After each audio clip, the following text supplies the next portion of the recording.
प्यारे बच्चों, अगर आप क्लास 9th में हो और एटम्स एंड मॉलिक्यूल्स नाम का चैप्टर आपने कंप्लीट कर लिया है और ये क्वेश्चन देखने में अब भी आपको अनजाना सा लग रहा है, तो आप यूं समझ लो कि आपने जितना भी पढ़ा है वो सारा कुछ बेकार साबित हो सकता है। जीनियस बच्चों, अगर आप कोई ऐसे एग्जाम को देने जा रहे हो जहां इससे रिलेटेड क्वेश्चंस पूछे जा सकते हैं, तो आप मान करके चलो कि अगर एक डिसेंट क्वेश्चन पेपर सेट हो जाए तो ये क्वेश्चन या ऐसे क्वेश्चन का आना लगभग तय ही है।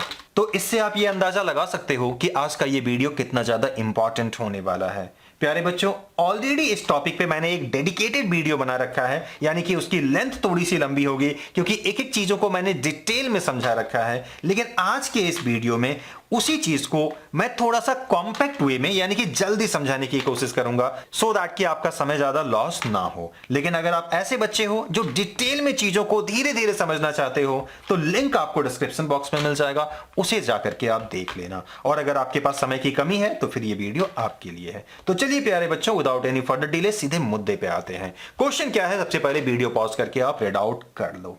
चलिए, आई होप आपने क्वेश्चन रीड आउट कर लिया होगा। अब मैं समझाता हूं क्वेश्चन है क्या। उसके लिए इसे देखो। कंसीडर आपको यह करना है कि आपके पास किसी एक सिंगल एलिमेंट का सैंपल दिया हुआ है और उस सैंपल में उस एलिमेंट के दो आइसोटोप्स हैं।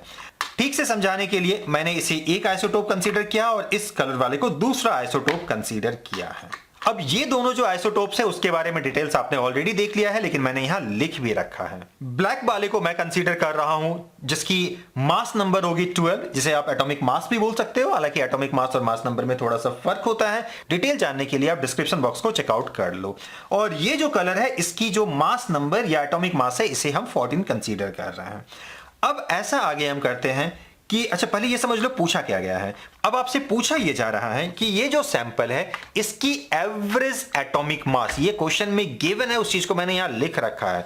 इसकी एवरेज एटॉमिक मास 12.2 U है और आपको ये बताना है कि ये वाली वेरिएंट जिसकी एटॉमिक मास और better you can say mass number ये 12 है और इसकी जो 14 है, इन दोनों की परसेंटेज आपको बतानी है। अब ये पता लगाने के लिए सबसे पहले तो मैंने ये कंसीडर किया कि इस सैंपल में टोटल नंबर ऑफ एटम जो हैं वो 100 है। अब 100 से फायदा ये होगा कि हम परसेंटेज को आसानी से निकाल पाएंगे। आप कुछ और भी हालांकि लेट कर सकते हो।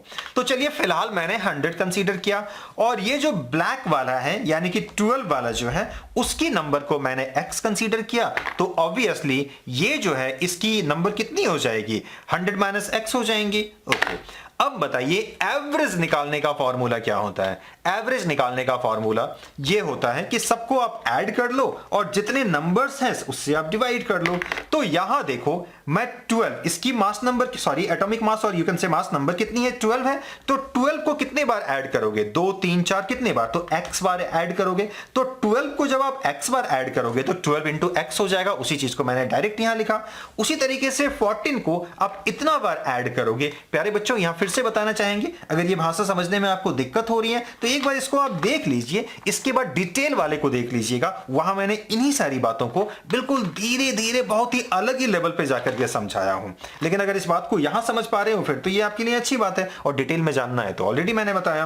खैर चलो, अब यहां क्या करेंगे, इसको इससे मल्टीप्लाई कर देंगे, जो देखो मैंने यहां कर लिया, और डिवाइड कर दिया इसको किससे, टोटल नंबर से। तो इस तरीके से हम इसकी एवरेज निकाल पाएंगे। और चलो, उसी चीज को मैंने लिखा, थोड़ा सा यहां सिंप्लीफाई चीजों को किया और एवरेज की वैल्यू जो गिवन थी उस चीज को मैंने यहां कॉपी डाउन किया, फिर क्रॉस मल्टीप्लाई किए, उसके बाद सिंप्लीफाई किए, x का वैल्यू 90 आया। x क्या था, ये जो ब्लैक वाले का नंबर है, कितने में, 100 में से, तो ऑब्वियसली यही परसेंटेज में भी कन्वर्ट हो जाएगा। यानी कि ये जो ब्लैक वाला है उस सैंपल में 90% है और ब्लैक वाला से जाहिर सी मतलब है हम बात इसकी कर रहे हैं। ठीक है, ये जो भी सिंबॉलिकली लिखा गया है उसकी बात कर रहे हैं। तो दूसरा वाला कितना हो जाएगा, सिंपल है, 10% हो जाएगा।